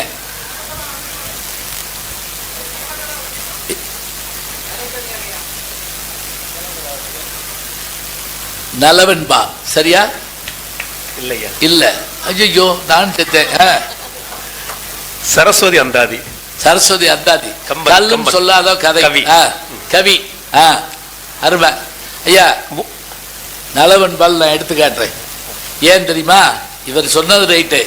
நலவன்பாலை நான் எடுத்து என்னுடைய இனிய நண்பர் பத்மஸ்ரீ கமலஹாசனுக்காக விஜய் டிவியில் வெண்பா எழுத முடியுமான்னு ஒரு போட்டி அவர்கிட்ட சொல்லி ஒரு இன்டர்வலுக்கு பிறகு கல்லும் சொல்லாதோ கதைன்னு நான் எடுத்து கொடுத்து அதை அவர் அப்படியே எடுத்து கொடுத்தாரு. இதே வரி அதுல இருக்கு. ரொம்ப நன்றி. சரஸ்வதி அந்தாதியாம்ல இருக்கட்டு பார்ப்போம், அதையும் பார்ப்போம். சரி, ரெண்டுமே நல்லதுதாயா. சரஸ்வதி அந்தாதி பார்ப்போம், இதையும் பார்த்துருவோம் ஒரு பார்வை. நலவென்பா ஞாபகம் வச்சுக்கங்க, அதையும் பார்ப்போம். நம்ம போற போக்கில் பார்த்துக்கிடுவோம். பேசுங்கய்யா. மொழியால் உலகத் தமிழர்களை ஆட்சி செய்து வரக்கூடிய சொற்களை விற்பனை செய்வோர்கள் மத்தியில் மக்கள் இதயத்திலே சொற்களை விதைத்து வரக்கூடிய மிகச்சிறந்த தமிழறிஞரும் எங்களுடைய வழிகாட்டியுமான ஐயா நடுவர் பெருந்தகை அவர்களே, வாங்க வாங்க. இரு அணியிலும் வாதிடுவதற்காக வருகை இருந்திருக்கக்கூடிய பேச்சாளர் பெருமக்களே, இந்த நல்ல நிகழ்வினை மிகச் சிறப்பாக ஏற்பாடு செய்திருக்கக்கூடிய கல்லை மாவட்ட ஆட்சித்தலைவர் உள்ளிட்ட அத்தனை பெருமக்களுக்கும் அடியனின் முதற்கண் அன்பு கலந்த வணக்கத்தை தெரிவித்துக் கொள்ளுகின்றேன். நடுவர் அவர்களே, இருக்கேன். என்னுடைய அருமை தம்பி நாகமுத்து பாண்டியன் அவர்களுக்கு சரி பாவம் கல்யாணம் ஆகுனா எல்லாம் சரியாகிரும். கல்யாணம் அவருக்கு பிரச்சனையே இப்ப கல்யாணம் தான். கல்யாணம் ஒண்ணும் பண்ணி வச்சுட்டோம்னா சப்த நாடியும் அடங்கிறோம். இப்படி எல்லாம் பேச மாட்டார். அவருக்கு என்ன பிரச்சனைன்னா இப்ப ஏதாவது ஒரு ரோஸ் மில்க் வாங்கி கொடுத்துடலாம் ஐயா. ரோஸ் மில்க் வாங்கி கொடுத்துடலாம். அவர் வர்றப்ப அப்பளம் தின்னம்னு சொன்னாரு. ஆமா, டெல்லி அப்பளம். அந்த ரோஸ் மில்க் கூட நீங்க அப்படி உறிஞ்சு குடிக்கும் போது நீங்க கூட உறிஞ்சு குடிக்கலாம். அப்படி அந்த என்ன மூக்குக்குள்ள அந்த கிளாஸ் போகாம இருக்கணும். நல்லா உறிஞ்சு குடிச்சோன்னு அப்படி போயிடக்கூடாது. அது டெல்லி அப்பளத்தை பார்த்திருக்கிறாரு, பானிபூரி கடையை போய் பார்த்திருக்கிறாரு. அங்கங்க போய் எப்பா திங்கிறதுலே இருக்க கூடாதப்பா. 24 மணி நேரமும் தின்னுகிட்டு இருக்க கூடாது. இவர் எப்படி படிச்சிருக்காரு சொல்லுங்க. அதுலயே இருக்க கூடாது, அது பத்தாது. இப்ப சாப்பிடணும். அந்த அதை சாப்பாடு அது எப்படியெல்லாம் மாறும் அப்படின்னா, அது ரசமாகி ரத்தமாகி கொழுப்பாகி மஜ்ஜையாகி சுக்கிலமாகி இத்தனை வேலை இருக்கு. அதுல வெறும் சந்தோஷம் மட்டும் இல்ல. நீங்க அப்படி சந்தோஷம் மட்டும் அப்படின்னா தான் அதுக்கு நிறைய வேற நிகழ்வுகள் இருக்கு. மாவட்ட ஆட்சி தலைமை உள்ளிட்ட அத்தனை பெருமக்களும் சேர்ந்து ஒரு ஆடல் பாடல் நிகழ்ச்சி நடத்தலாம், ஒரு இசை நிகழ்ச்சி நடத்தலாம். இதெல்லாம் மகிழ்ச்சி தான். ஆனால் ஏன் புத்தக திருவிழா நடக்குது அப்படின்னு சொன்னா, தமிழகம் எங்கும் இன்னைக்கு புத்தக திருவிழா நடக்குது அப்படின்னா என்ன அர்த்தம்? மக்கள் மத்தியிலே வாசிப்பு திறனை ஊக்கப்படுத்த வேண்டும், படிக்க வேண்டும், அதன்படி நடக்க வேண்டும் அப்படிங்கறது ஒரே நோக்கம் தான் முக்கியம் ஐயா நமக்கு. அவர் சொன்னார்ல, நண்பன் அப்படி விஷத்தை கொடுத்தா குடிக்க முடியுமா அப்படின்னு. நண்பனை பார்க்காமல ஏங்க கோபுரஞ்சோழனும் பிசிராந்தாயாரும் பார்க்கவே இல்லை, உயிரை கொடுத்துருக்காங்க. ஆகா, எதுல புறநானூர்ல வருது பாருங்க. கோப்பெருஞ்சோழன் சோழ நாட்டுக்காரரு. பிசிராந்தையாருடைய பேர் என்ன தெரியுமா? வெறும் ஆந்தையார் தான். பிசிறுனா என்ன தெரியுமா? ஊரு. யார் சொன்னா? என்ன ஒரு அக்கிரமமா இருக்கு, எல்லாத்தையுமே சொல்றீங்க. உங்க ஊரா? ராமநாதபுரம் பக்கத்துல ஒரு ஊரு. அங்க இருந்த அவரும் பார்த்ததில்லை. பார்க்காமலே காதல்னு காதல் கோட்டை வருது. ஆனா அந்த காலத்துல சங்க இலக்கியத்துல பார்க்காமலே தான் இறக்க போறப்ப அந்த சோழ மன்னன் இடம் போட்டு வைக்கிறான். என் நண்பர் வருவாரு, இறப்புக்கு இடம் போட்டு வைக்கிறாங்க, சாப்பாட்டுக்கு இடம் போட்டு வைக்கல. அருமை. நீங்க அவரு நல்ல நண்பர்களை என்ன பார்க்கல. நட்புங்கிறது என்ன தெரியுமா ஐயா? கண்ணீர் வந்தால் துடைப்பது உறவாக இருக்கலாம், கண்ணீர் வந்தால் துடைப்பது உறவாக இருக்கலாம், ஆனால் கண்ணீரே வராமல் பார்ப்பதுதான் உண்மையான நட்பு. அருமை அருமை. அந்த நண்பர் இன்னொன்னு அவரு கேட்டார், எங்கிட்ட கேட்டார், முல்லைக்கு தேர் கொடுத்த பாரி, ஏன் நீங்க ஒரு முல்லைக்கு உங்க பைக்கை கொடுப்பீங்களா, இருசக்கர வாகனத்தை கொடுப்பீங்களா அப்படின்னு வருத்தப்பட்டார். அதாவது நான் முல்லைக்கு கொடுக்கல, என் வண்டியில நீங்க பாத்தீங்க அப்படின்னா ஒரு பாட்டில் போட்டிருக்கேன். என்ன பாட்டில் அப்படின்னா நம்ம குடிப்போம் இல்லையா ஐயா, வாட்டர் பாட்டில், சின்ன பாட்டில் போட்டிருக்கேன். அது எதுக்கு அப்படின்னா, யாராவது வண்டியில பெட்ரோல் இல்லாம அப்படி உருட்டிட்டு வந்தாங்கன்னு வச்சுக்கோங்களேன், அவங்க கேட்கறதுக்கு முன்னே அவங்கள்ட்ட நான் போய் கேட்பேன், ஐயா என்ன பிரச்சனை அப்படின்னு கேட்டு இந்த பாட்டில இருந்து என் வண்டியில இருந்து பெட்ரோல் எடுத்து கொடுத்து அவங்க வண்டியில அவங்க விட்டு கொடுத்து அந்த வண்டி போன பிறகுதான் இன்னைக்கும் நான் போகிறதுதான் இன்னைக்கு நடந்துட்டு இருக்கு. அருமை அருமை அருமை. இதுக்கு என்ன சொல்றீங்க? அதுக்கு முல்லைக்கு தேர் தான் கொடுக்கணும் அப்படிங்கறது எல்லாம் இல்ல, எப்படி வேணா வண்டிக்கு பெட்ரோல் கொடுக்கலாம். ஆமா, அது காசு வாங்குவீங்களா? இல்ல ஐயா, வாங்க மாட்டேன். வாங்க மாட்டேன். ஏன்னா இன்னொரு பாட்டில் அதுக்கு வச்சிருக்கேன். அவங்க யாராவது காசு கொடுத்தா, ஐயா இது மொபைல் சர்வீஸ் அந்த மாதிரி எல்லாம் இல்ல, பெட்ரோல் பங்க் நடத்தல, இன்னொரு பாட்டில் வச்சிருக்கேன், அதை அவர் கையில கொடுத்து யாராவது இப்படி வண்டியை உருட்டிட்டு வந்தாங்கன்னா அவங்களுக்கு நீங்க உதவி செய்யணும் அப்படின்னு. அப்படி பிரமாதம். இப்படி ஆளுகளால மழை பெய்தியா? ஐயா இப்போ கொடுக்கிறதுக்கு மனசுதான் வேணும், அவ்வளவுதான். பணம் வேணும் அப்படிங்கறது மனசு போதும், மனம். அந்த ஒற்றை வரியில சொன்னாங்க பாருங்க, அவை ஒரு வரிதான், அறம் செய்ய விரும்புறா போதும், அந்த விருப்பம் மட்டும் இருந்தா போதும். இன்னைக்கு இல்லைனாலும் என்னைக்கு வேணாலும் செய்யலாம், விருப்பம் தாங்க முக்கியம். அறம் செய்ய விரும்பு. திரைக்கவிஞர் கூட அழகா சொல்லுவோம் பாருங்க, அறம் செய்ய விரும்பு என்றால் அவை தர்மம் செய்யுங்கள், அன்பே தெய்வம் என்றார் பெரியோர் அன்புடன் வாழுங்கள், யாரும் தீமை செய்தாலும் நீங்கள் நன்மை செய்யுங்கள், யாரும் பொய்யே சொன்னாலும் நீங்கள் மெய்யே சொல்லுங்கள், நேர்மையாய் வாழ்வதில் தோல்வியே இல்லையே தங்கங்களே, நாளை தலைவர்களே, நம் தேசம் காப்பவர் நீங்கள். அதாவது வாழ்க்கையில நடுவர் அவர்களே முதல்ல சொல்லுங்க, நம் தாத்தா காந்தி மாமா நேரும் தேடிய செல்வங்கள், பள்ளி சாலை தந்தவன் ஏழை தலைவனை தினமும் எண்ணுங்கள். ஆஹா, அதாவது மனசு தாங்க முக்கியம். அதுல நான் ஒரு கேள்வி கேட்கிறேன், இப்ப இத்தனை நீங்க இலக்கியம் அப்படின்னு சொன்னா அவர் ஏதோ நினைச்சிருக்கிறாரு, வெறும் இன்பம் அப்படின்னு மட்டும் நினைச்சிருக்கிறாரு. அது ஒண்ணு விஷயம் தெரிஞ்சுக்கங்க, அது வெறும் எழுத்து இல்லைன்னா ஒலி வடிவம், எழுத்து வடிவம், வெறும் வார்த்தை, அது ஒரு காகிதம் அப்படின்னு தயவு செய்து நினைக்காதுங்க. அது உயிர். அது எங்க நம்முடைய முப்பாட்டு நம்முடைய முன்னோர்களுடைய அது அதாவது நமக்கு கை விளக்க கொடுத்திருக்காங்க, ஒரு அகராதிய கையில கொடுத்திருக்காங்க, ஒரு களஞ்சியத்தை கையில கொடுத்திருக்காங்க, அறிவு களஞ்சியம் அது. அதாவது அது நம்ம பார்க்கிறதுக்கு எப்படி இருக்கு தெரியுமா? வாமன வரி மாதிரி சின்ன வரியா இருக்கு, ஆனால் வைர கருத்துக்கள் அதுல புதிந்திருக்கு. அதுதான் முக்கியம். இவை அத்தனையும் சேர்ந்ததுதான் நம்முடைய இலக்கியம். அவங்களுடைய நோக்கம் எதுவாக இருந்திருக்கும் அப்படின்னா, அவங்களுடைய வாழ்வியலை நமக்கு தந்துட்டு போயிருக்காங்க. நீங்க கேட்டீங்கல்ல, இதை யாராவது பின்பற்ற முடியுமா அப்படின்னு கேட்டீங்கல்ல, பின்பற்றாங்க. புலால் உண்ணாதவங்க இல்லையா நாட்டுல? அவர் பார்க்கல, அவர் முழுக்க மட்டன்ல இருக்காரு. யாரு? நாகமுத்து பாண்டியன். நீங்க அதை நினைச்சுக்கிட்டே இருக்கீங்க? இல்லையா, புலால் உண்ணாதவங்க இருக்காங்க, சாப்பிடாத எத்தனை பேர் இருக்காங்க. அந்த துறவி கதை ஒண்ணு நான் அப்புறமேல் நீங்க கேளுங்க சொல்றேன், இவர் நேரம் போயிடும். அதனால ஒரு துறவியும் சீடர்களும் போடாங்களாம், அந்த கதை சொல்றேன். ஐயா பின்பற்றக்கூடியவங்க எத்தனை லட்சம் பேர், கோடி பேர் இருக்காங்க ஐயா. ஏன் மகாத்மா காந்தியடிகள் ஹரிச்சந்திரனுடைய அந்த இத படிச்ச உடனே அவர் என்ன முடிவு பண்ணாரு?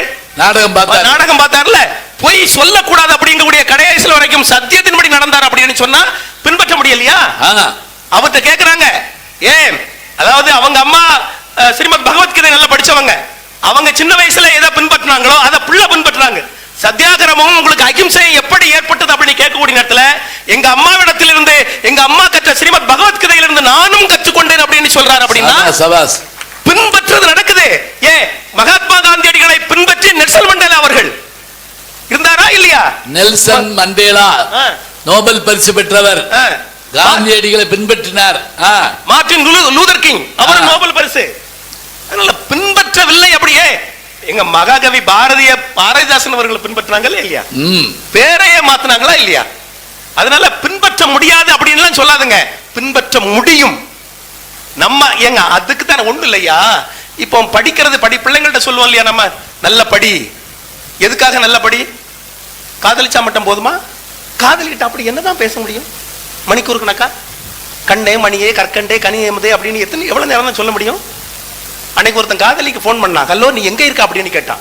இந்த பொண்ணு அப்படி ஒரு பந்தாவலை. இப்போ தான் நான் எங்க அப்பா ஆடி கார் 50 லட்சம் ரூபாய் கார்ல அப்படி போயிட்டு எங்க பண்ண வீட்டுக்கு போய் பணம் எடுத்துட்டு கடையில போய் சாமான்கள்லாம் வாங்கிட்டு ஈவினிங் நான் வீட்டுக்கு வந்துருவேன், அப்புறமா நான் உன்னை கான்டாக்ட் பண்றேன், சரி நீ எங்க இருக்கான்னு அவ இவன்ட்ட கேட்டா. இவன் சொன்னா, நீ ரொம்ப ஓவரா சீன் போடாத, நீ போயிட்டு இருக்கக்கூடிய அதே மினி பஸ்ல உனக்கு பின் சீட்ல தான் நான் இருக்கேன், உனக்கு டிக்கெட் எடுக்கணுமான்னு கேட்கறதுக்காக போன் பண்ண அப்படின்னா. இதெல்லாம் ஒன்னும் சாத்தியப்படாது. அதெல்லாம் கொஞ்ச நேரத்துக்கு கொஞ்சம் இன்பமா இருக்கும்.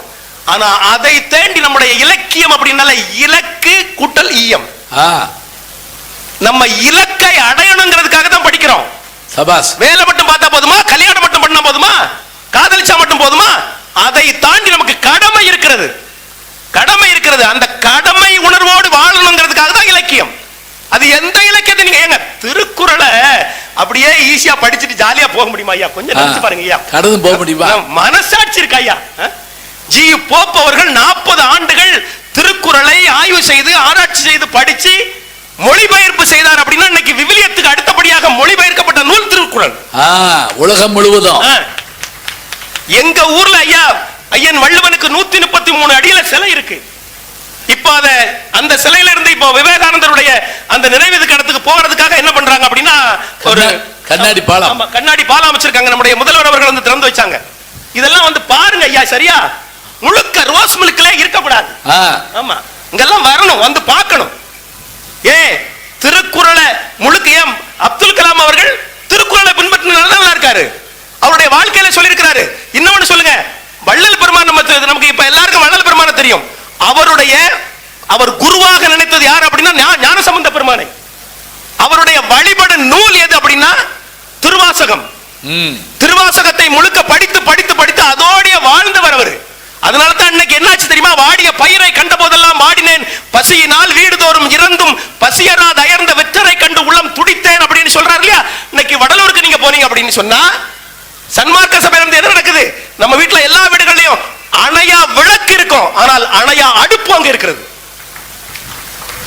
எப்படி பின்பற்ற முடியும் அப்படின்னா முடியும். வாழ்ந்து கொண்டிருக்கிறார்கள். ஏன் நம்மால எங்க ஒவ்வொருவருமே அதை தான் செய்துகிட்டு இருக்கோம். ஏன் இன்னைக்கு சங்க இலக்கியத்துல இல்லாத சரியா? சரி. அதாவது இப்போ ஐக்கிய நாடுகள் ஒன்னும் செய்யல, மணி அடிச்சு எதுக்கு இப்படி பதறீங்க?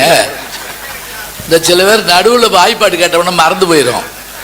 எட்டெட்டு அப்படின்னு கேட்டோம்னா ஓரட்டெட்டு ஈரட்டெட்டு திருப்பி முதல்ல கூட பேசுங்க. இந்த ஐக்கிய நாடுகளினுடைய சபை வந்து எதுக்காக ஆரம்பிக்கப்பட்டது அப்படின்னு சொன்னா, உலகம் முழுக்க நம்ம எல்லாருமே சகோதரத்துவத்தோடு இருக்கணும், அமைதியான வாழ்க்கை வாழணும், போர் வேண்டாம் அப்படின்னு ஆரம்பிக்கக்கூடிய அந்த காலகட்டத்தில் நம்ம நாட்டினுடைய பிரதிநிதியாக அப்போது இருந்த இந்திரா காந்தி அம்மையார் அவர்கள், பிரதமராக இருந்த இந்திரா காந்தி அம்மையார், ஏன்னா அவங்க அப்பா அழகா ஒண்ணு எழுதினார்ல, டிஸ்கவரி ஆஃப் இந்தியா, அதனுடைய ஆளுமையை நன்கு படித்தவர்.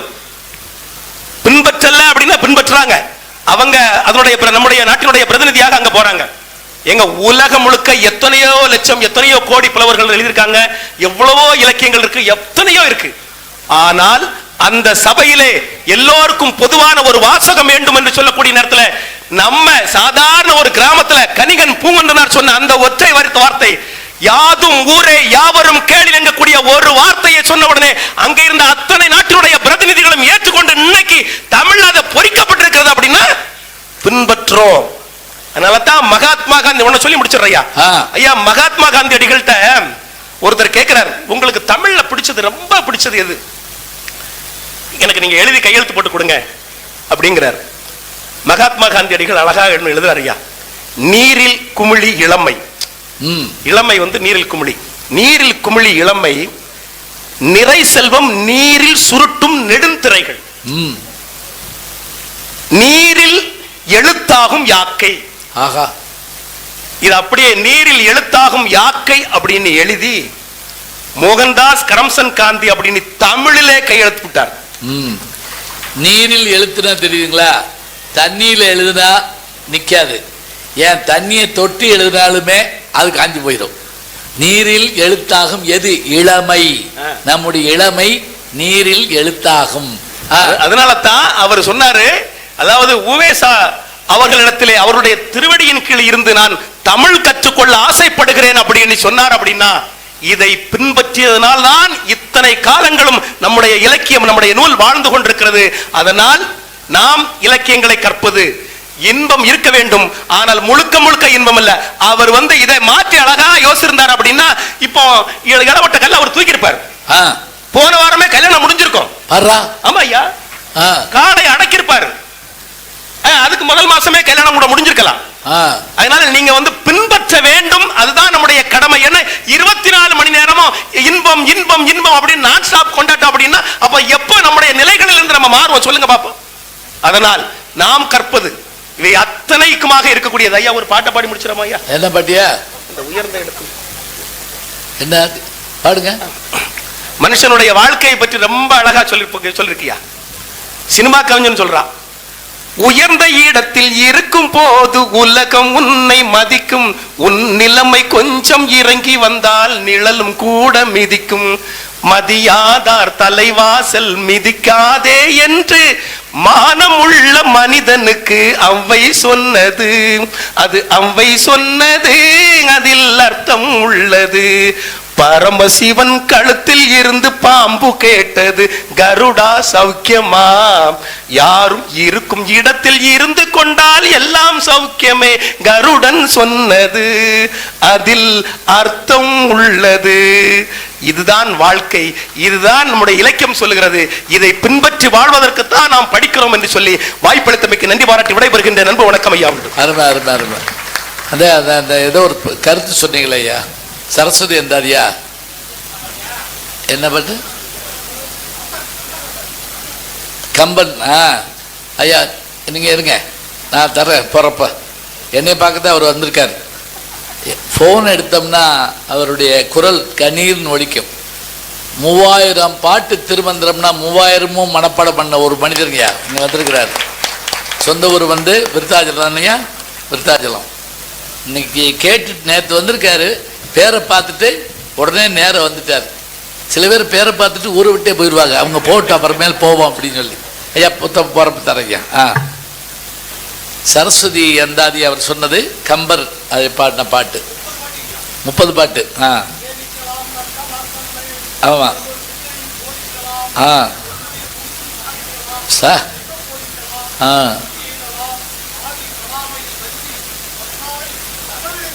சபாஸ், நன்றியா நன்றியா. ஓசியா ஒரு பாட்டு கிடைச்சா அதுக்கு விட்டு வைப்பானே. நல்லா அருமையாக சொன்னாங்க, ஐயாவுக்கு நன்றி. அழகாக பேசினார், அருமையாக பாடினார், நல்ல கேள்விகளும் கேட்டார். அந்த திருவாசகத்தை பற்றி சொல்கிற போது நமக்கு எவ்வளோ பெரிய மகிழ்ச்சியாக இருக்குது பாருங்க. மாணிக்க வாசகரை யார் பின்பற்றினா? வள்ளலார். என்ன ஆதாரம்? அதில் முதல்ல சொன்னார், பின்னாடி வந்துட்டார். அதையும் பார்த்துக்கிட்டுங்க, கவனிச்சுட்டு வச்சுருக்காங்க. இங்கிட்டு இறங்கி போக முடியாது, இந்த பக்கமாக கூட்டி போயிருங்க. இருங்க இருங்க கையா. இல்லை இல்லை பதில் இருக்குது கொஞ்சம் நேரம். ஐயா எங்களுக்கு மறந்து போயிடும் அதுக்காக. சரி, திருவாசகத்துக்கும் வள்ளலார் அப்படிங்கிறதுக்கு என்னன்னா, வள்ளலார் அதிகம் பயன்படுத்துறது அருட்பெருஞ்சோதி அருட்பெருஞ்சோதி தனிப்பெரும் கருணை சொல்லும் அதில் இருக்கு. எவ்வளோ அழகா நமக்கு தெரிஞ்சு மணிவாசக பெருமான் 9ஆம் நூற்றாண்டுன்னு நம்ம நினைக்கிறோம். ஆனால் 19ஆம் நூற்றாண்டுடைய பகுதியில் வாழ்ந்த வள்ளல் பெருமான் 1000 ஆண்டு கழிச்சு கூட அவருடைய அந்த சொற்களை அப்படியே பயன்படுத்துகிறாருன்னா அவருடைய மனுமுறை கண்ட வாசகம் மற்றும் படிங்க. தமிழ் உரைநடை எப்படி இருக்கணுங்கிறத நீங்கள் தெரிஞ்சுக்கலாம். தயவு செஞ்சு போகிறப்ப திருவாசகத்தில் அவர் சொன்ன மாதிரி அதே விஷயத்தை வள்ளல் பெருமான் தன்னுடைய உரைநடையில் எழுதியிருப்பாருங்க. அவ்வளவு அருமையாக இருக்கும். அழகாக பேசினார், நல்லா பாடினார், கொடுத்த விளக்கங்கள் அருமையாக இருந்தது. அவருக்கு நம்முடைய பாராட்டை சொல்லி ஆண்கள் பேசி முடிச்சிட்டாங்க, பெண்கள் பேச வர்றாங்க.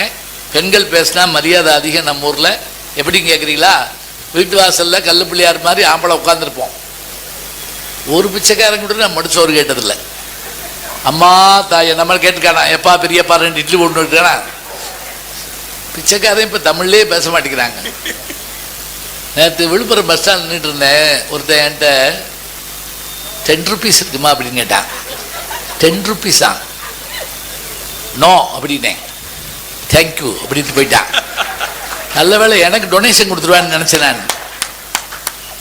இவன் பரவாயில்ல. திருவண்ணாமலையில் எனக்கு கிரிவலம் வந்தப்போ ஒரு இது, அதில் ஒருத்தன் என்கிட்ட வந்து வாய் பேச முடியாத ஊமையா அப்படின்னா 10 ரூபா கொடுத்தா வாங்கிட்டு போயிட்டான்.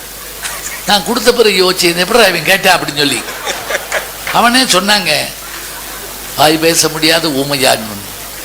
போகிறேன் விடுங்க. பெண்கள் இப்போ பேச வர்றாங்க. இப்போ பாருங்க, பஸ்ஸில் ஆண்கள் சீட்டில் பெண்கள் உட்காரலாம், நம்ம ஊர் நியாயம். தப்பி தவறி ஒரு பொம்பளை சீட்டில் ஆம்பளை உட்காரட்டும், சில கிளவி தலைவரிச்சு போட்டு அந்நிய மாதிரி ஆடிடும். எந்திரி நாட்டை கெடுத்த நாய் அப்படின்னு சொல்லி அவன் அவங்காசில் தென்காசி போயிட்டு இருப்பான். பஸ்ஸில் எழுதி போட்டுக்கலாம், படித்து பார்த்தேன். பெண்களுக்கு எத்தனை எழுத்து? பெண்கள், பூவையர், வளைக்கரம், மகளிர், இத்தனையும் பார்த்தாலும் இங்கிலீஷில் லேடிஸ். ஆண்களுக்கு ஆண்கள்னு எழுதாட்டா பரவாயில்லைங்க. திருடர்கள் ஜாக்கிரதை. அது யார் எழுதுனான்னு தெரில, அதை மாற்றிட்டாளான்னு தெரில. பார்ப்போம். இப்போ இவர் கேட்டார் எத்தனையோ கேள்வி, என்ன வெறும் இன்புற்று மகளே என்ன மகிழ்ச்சி அப்படின்னு சொல்லிட்டு அதுக்கு ஒரு உதாரணம் சொன்னார். நண்பன் எப்படிப்பட்டவன்கிறதுக்கு ஒரு விஷயத்த சொன்னார். இவையெல்லாம் இருக்கட்டும், அதில் ஒரு இனிமை இருந்தால் தான் அதுக்கிட்ட நம்ம போவோம். அப்படி ஈர்ப்பது இனிமைதான் என்று பேச இதோ நம்முடைய வணக்கத்திற்குரிய மலைக்கோட்டையைச் சேர்ந்த பேராசிரியை மனோன்மணி அவர்கள் வருகிறார்கள். வாங்க.